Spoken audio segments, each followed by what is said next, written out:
Hello, my loves. It's Danielle Mercurio, and I've been having some revelations today, and I felt really called to take a moment and carve them out for you, particularly around this notion of faith.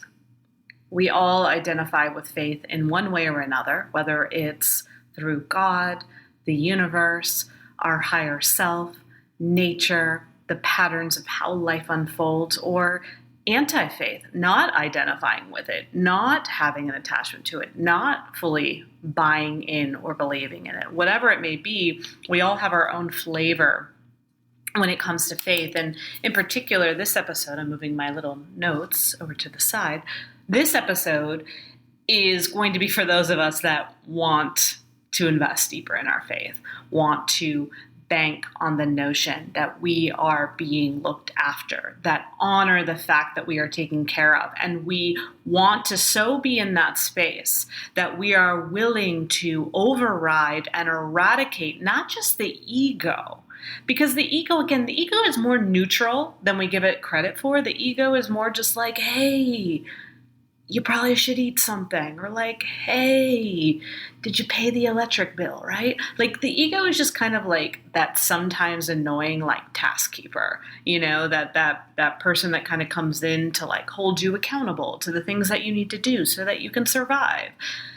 Where things get a little edgier and a little bit more complicated aren't always the ego, yet some kind of residual trauma that is still living with us. And that trauma is often what's running the show, often what's making us want to control things, often putting us in fear, in lack. I'm not good enough. I'm not worthy. I'm not capable. I can't do that. It's too hard for me to trust God because all I can lean on, all I can depend on is the knowing of traumatic instances that may have happened to me before. So this is what we're going to unpack. And when we get into the conversation of trauma, please know I have a background in guiding people through it.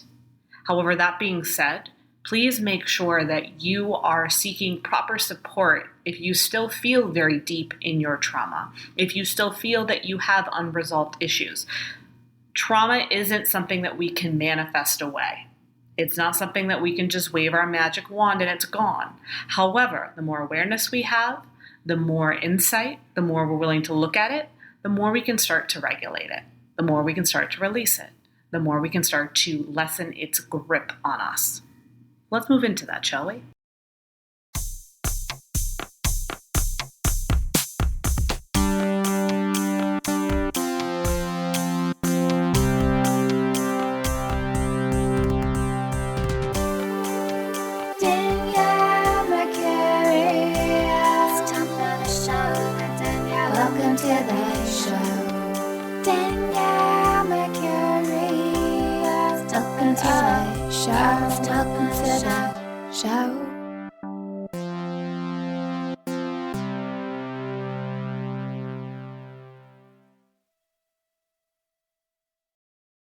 All right, so I want you to think about something in your life that isn't moving forward in the way that you would hope.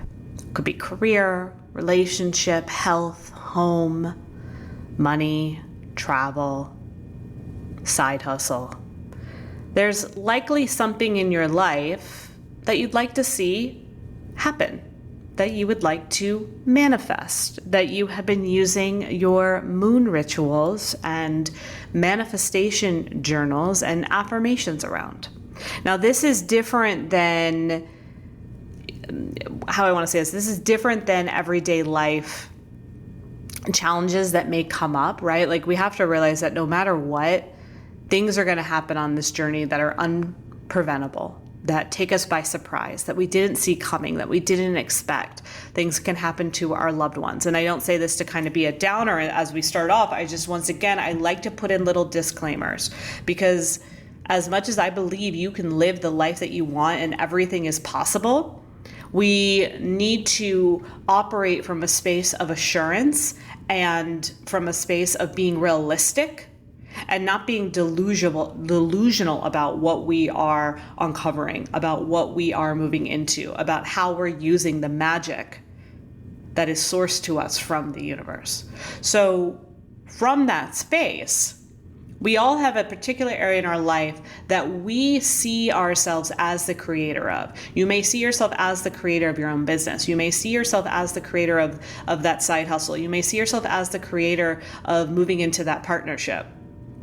These are all things that we can create, that we can make happen in this life. And so often, though, those things are prevented or blocked because of things that we witness and experience in our life that may have continued to live on inside of us. An incident that happened when you were 7 may still be playing in the background. A belief that you developed that you are not good enough may still be the narrative that you're operating under, that you are putting on a pedestal. Without realizing it, so often in this life, we put the areas where we are lacking on a pedestal. And we do that in the hope that if we get this person to like us, if we get this job to pay us, if we get this client to convert, that then all of a sudden it will feed that thing that you put up on a pedestal, and then it can come down and be with you. Or you can rise up and be on the pedestal with it. But that is not the greatest dynamic. That is a misguided way of doing things. And so it's really important when there's something going on in your life that isn't working, that you start to ask yourself, who is controlling this narrative? Who is managing the operating system? And a lot of times it's the voice of a traumatic incident that then created the way that we move forward in our life. It governs the stories we tell ourselves. It governs the belief of what we can do. It sabotages our gifts and what we're truly capable of. And again, a little bit different than ego. Ego is just kind of like this. Ego's kind of boring, if we're being really honest. Ego's just kind of like that boring person in the background. No offense to boring people in the background, but it kind of is. Ego is just boring. However, what really has a charge and what really can mess with us is the circumstances in our life, the opinions of others, traumatic, unfortunate things that happen to us that were out of our control, that we're now giving all the control to. Okay? And so that can add up over time.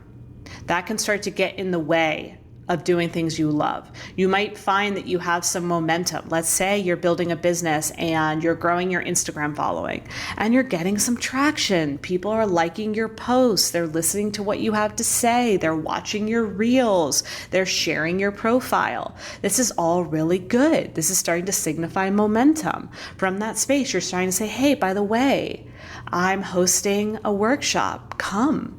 And people start to come, and that feels good. And then you're like, hey, maybe next time I'm going to charge a little bit something for it. And you charge a little bit something for it. And that felt really good too, because there were a few people that paid you. And then you keep going. You offer more, you charge more, you engage more. But then all of a sudden, you hit your limit.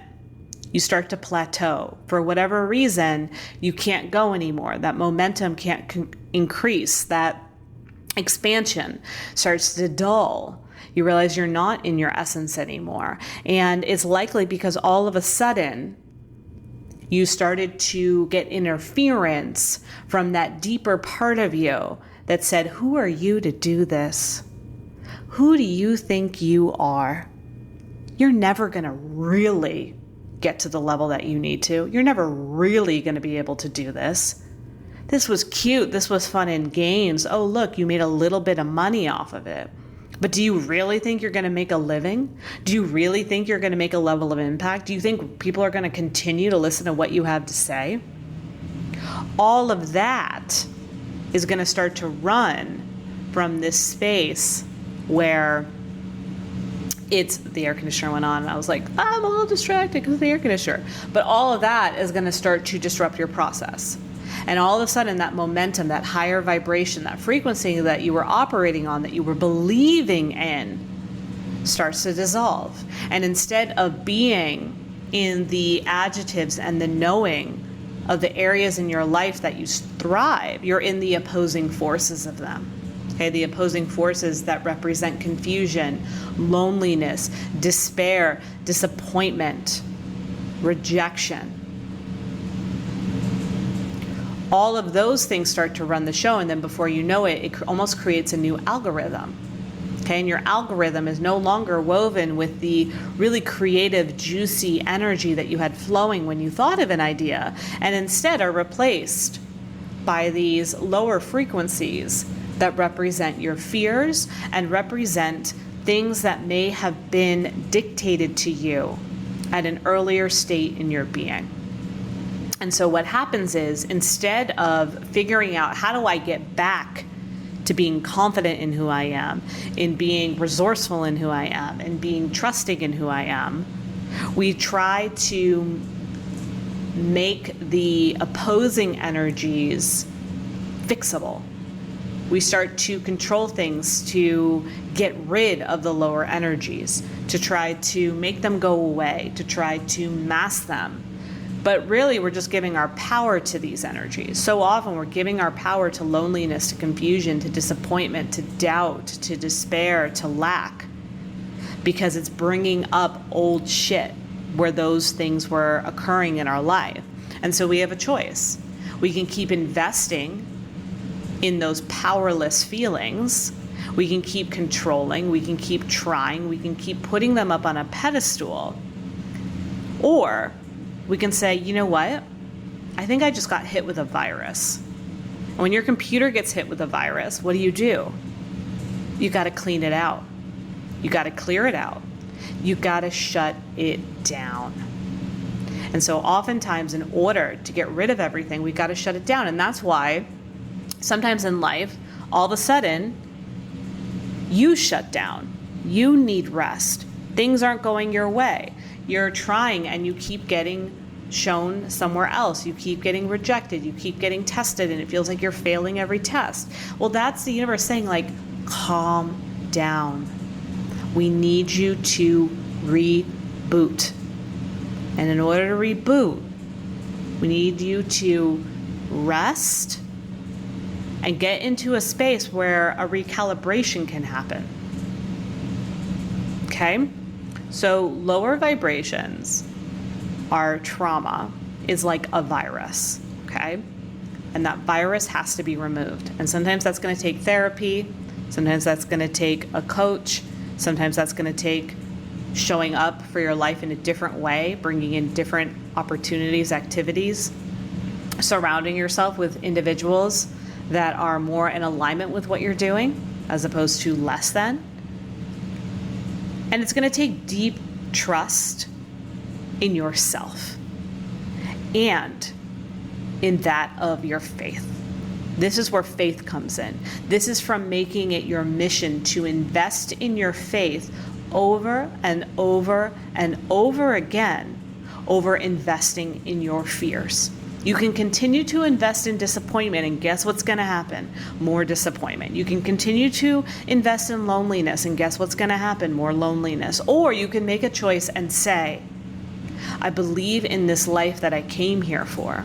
I believe in the good of what's possible, and I believe in my God. And I'm going to invest my energy. I'm going to turn it over to God. I'm going to invest in my faith. I'm going to trust that if God, universe, source, is creating space for me, it's for a good reason. It might mean that I have a virus. It might mean that my algorithm is shit. And the only way to combat that is to shut it down, clear it out, wipe the slate clean. There is a destroyer energy. And with that, though, if something does need to be destroyed, if something does need to be cleared out, it's not because you failed. Oh no, definitely not because you failed. It's because you rose to a challenge. It's because you were willing to evolve. It was because you were willing to face things. You were willing to have grit in this life. You were willing to feel and experience. And there were some things that happened to you that you did not deserve, that were not warranted, that were not kind. And I'm really sorry for those moments that happened to you. You were a good person with a good heart. You didn't deserve those things. However, they are behind you now. And in this slice of now, you have an opportunity to start fresh, to decide where you get to go from here. And from here, especially if you're in a place of confusion, especially if you're in a place where it feels like every door is shutting, you go to God. And God will start to rework things on your behalf. It will clear out that virus. It will upgrade your system. And it will give you a reboot with a worthy new algorithm. And that new algorithm is going to start to show you clues into where you need to play, into where you're ready, into what you're showing up for. So often when we're giving our power to the lower frequencies, confusion, doubt, loneliness, despair, lack, we say, what's my purpose? How is your purpose going to come from those things? Do you think your purpose comes from lack? Do you think your purpose comes from doubt? Do you think your purpose comes from confusion? No. It comes from the flip side of it. And so before you can get to purpose, before you get to passion, before you can get to having all the energy in the world to do all the things that you want to do, you have to be in the opposing energy. And to get into that opposing energy, you have to be in neutrality. And so often when it feels like your life is falling apart, it's actually getting you to a space of neutrality. And from that space of neutrality, you can reset. You can get that reboot. You can get that upgrade. You can get that new algorithm starting to move through. And as that new algorithm is programmed, right, we almost want to look at God as our programmer. Like, I'm really into AI right now, like really into it. And I don't see it as artificial intelligence. I actually see it as like the universe being my co-pilot in this. When I'm programming technology, I'm co-creating with the universe. I treat that system, that technology, as if I am talking directly to source, to my higher self, to the powers that be. And then we create. And that's essentially what's happening when you're getting that reboot. God, source, universe is infusing you with the prompts and the commands and what you need to move forward. But your role is to not resist it and try to go back and play in the land of lack, play in the land of misbelief. You want to play in the land of misbelief, or do you want to play in the land of make-believe, where we make believe that the things that we want are actually worthy and valid and meant to come true? That's where I like to play. I love my imagination. I love the land of make-believe, because from the land of make-believe, we make reality. But from the land of misbelief, we stay in lack, disappointment, confusion. And let me tell you, can you manifest from those places? Can you get wealth from those places? Sure. But you're going to be kind of grouchy. You're going to be kind of tired. You're going to be a little cynical. You're going to constantly plateau. So you can do it that way, or you can do it the fun, believable way, which is having to recognize, yeah, I have a virus right now. It hurts. It doesn't feel so good. And I recognize that nothing is working. So that must mean that my system is down. So I'm gonna go down. I'm gonna live in the land of neutrality and just be for a minute, so that God can rearrange a little bit, can work on my computer, so to speak, and then I'll get a call when it's ready. Then I'll go in and I'll pick it up and I'll be told it was ready and we upgraded it and it has a new system and it's ready to go. And then once it's ready to go, guess what? You're more ready because you had some space. You had a little time. And it can be hard to build trust in that period, because I know the unknown is scary, especially when you've made a habit of trying to control the outcome, of trying to control the lower frequencies, of trying to manipulate because of your trauma. It can be really hard to just be like, oh yeah, I'm just going to chill here. I'm worried about money. I'm worried about my health. I'm worried about, my relationships. But I'll just chill here, right? And it's like, and here's the thing, God's not asking you to have to be super pleasant or happy about it. but the universe would like you to be content. And it would like you to be trusting. It would like you to take it day by day. And if you need to feel, you feel. You need to cry, you cry. If you need to have some rage, you have some rage. Because guess what? That's also helping heal that virus that was living inside of you. It's going to get things out. It's going to get you in a space of release. And guess what? Once you release enough, more room for things can come in. And that's where the clarity starts to arrive. And you start to trust the clarity. I was telling a client today, she was in a space of, she said, I feel really stable right now. I'm in a space of stability where I can see the big picture coming towards me and I know I don't have to run. I don't have to run to it. I don't have to chase after it. I can just be right here and trust that it's coming and it's on its way, beat by beat. And I was like, I love that. It's like literally like all you have to do is recognize that this really beautiful dish, this meal has arrived, and you get to take your sweet time with it. One delicious bite at a time, noticing the flavors, the textures of that bite, really being in it, noticing how it all comes together. And then you get to take another bite and another bite. And then eventually the meal's complete and you're satisfied. That's where the universe wants you to be. And then from that space of feeling really good, really full, really satisfied, you know what to do next. But you've got to invest in faith. I invest in faith over my fear. I invest in God over my trauma. When we invest in our trauma, that's why, like for me, my trauma really hits in the space of romantic relationships. And for me, I kept trying to invest in quote unquote romance, right? I was a hopeless romantic. You know how when you break that down, that doesn't sound very good, does it? Oh, she's hopeless when it comes to romance? Oh, yeah. Oh, I'm a hopeless romantic. Yeah, I was. I was a very hopeless romantic. Very hopeless. Very much in a space of fantasy. Very much in a space of let me chase love because I don't believe that it will find me. I don't believe that it will come my way. I don't believe that someone could really want to show up for me. I feel like people will change their mind. I feel like people will say, oh, she's not that great. I feel like people will say, I can do better. So I better keep chasing. I better keep hunting. I better keep finding a way to capture romance in my life because that's all I ever wanted.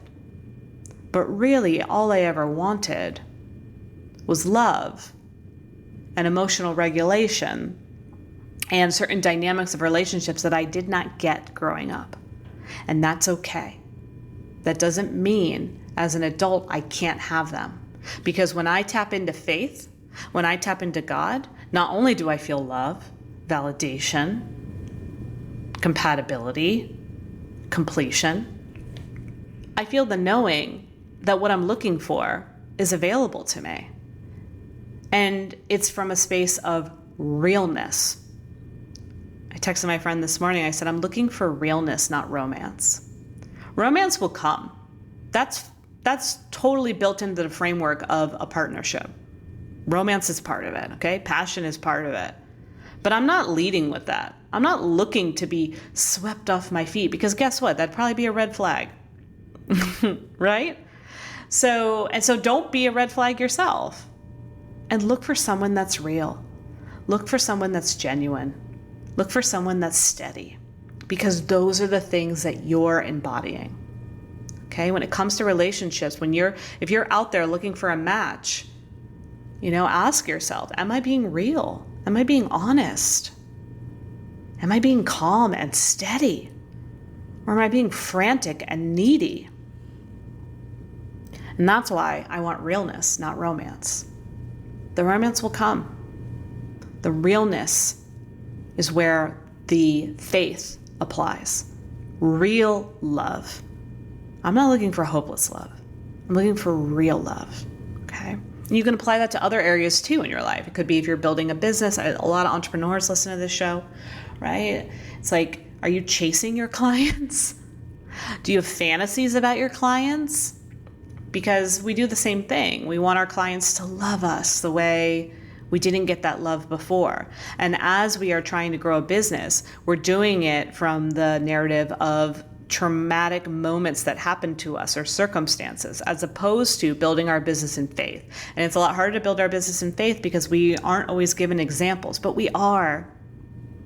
Okay, just because God doesn't always give you clear-cut examples every single second, that does not mean we need to doubt. That does not mean we need to be frantic. That does not mean we need to believe that there is a problem, right? No news is good news, isn't it? I'm on a need-to-know basis with the universe, and no news is sometimes good news. It means it's working on something. It means it's busy. It means it's hooking me up.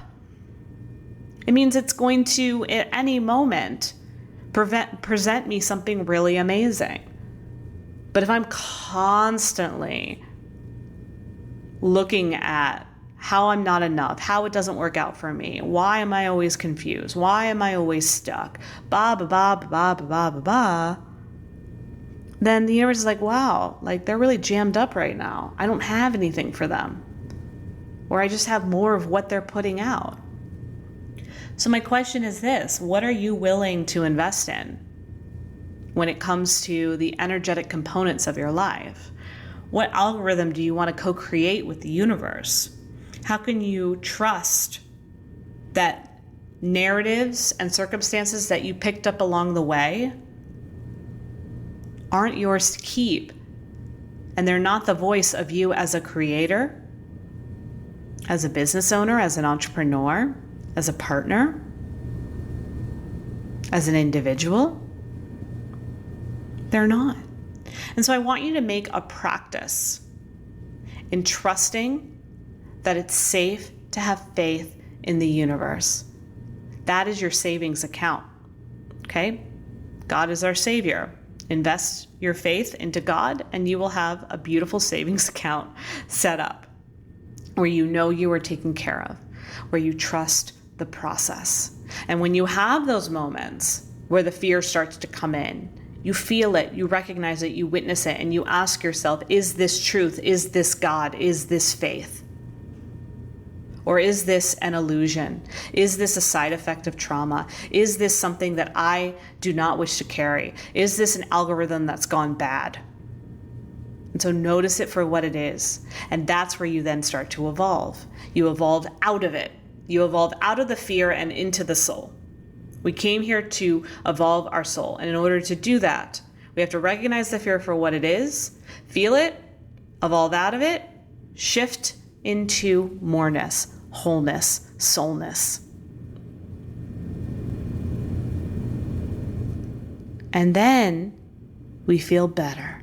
And from feeling better, we get leads into what we're passionate about. When we get leads into what we're passionate about, we get really purposeful with this life.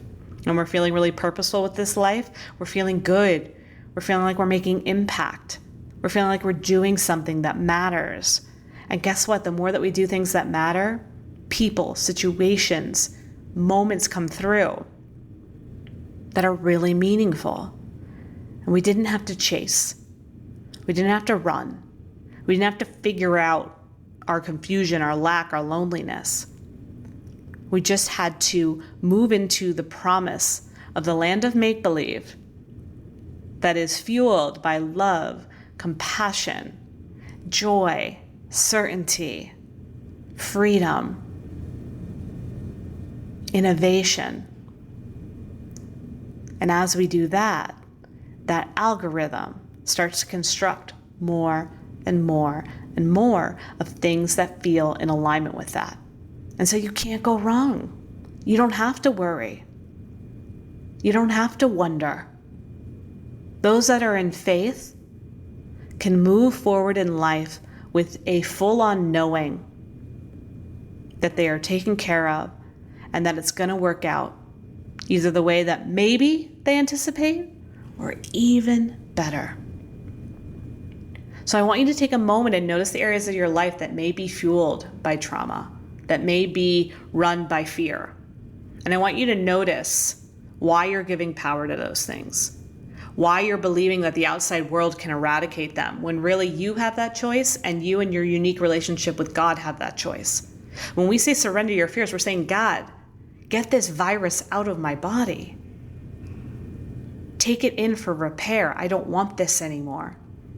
I don't want to give it my power. I'm not going to look for somebody else. I'm not going to chase things. I'm not going to believe that money, power, fame is going to fix it. God will fix it. But I have to ask. I have to put in that request. And eventually, sometimes, if we don't, God has to put in the request for us and say, we need you to sit down. We need you to not do this anymore. We need you to not participate in this way. We're going to put you on hold for a moment. But while you're on hold, we promise that you will be taken care of. We promise that you will have more than enough. And then from that space, you will be ready. And you're going to be like, put me in, universe. I'm ready to play. I got this. And that runs stronger. That runs fiercer. And you will continue to play and work and operate on an algorithm that is fueled by faith. So I'm telling you, continue to invest in your faith. And if you notice you're investing in your trauma, there's some work there.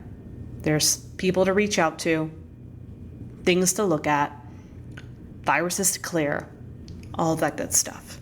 Okay? So that is my message for you. I love you. Keep going.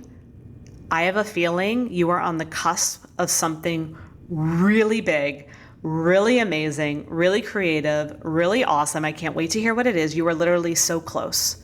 It is just around the corner. It is just on the other side of this. And so all I ask is that you invest in your faith. Invest in the universe, even when it's scary, even when it's awkward, even when it's uncomfortable. Do not chase. Hold space. All right, you got this. I love you.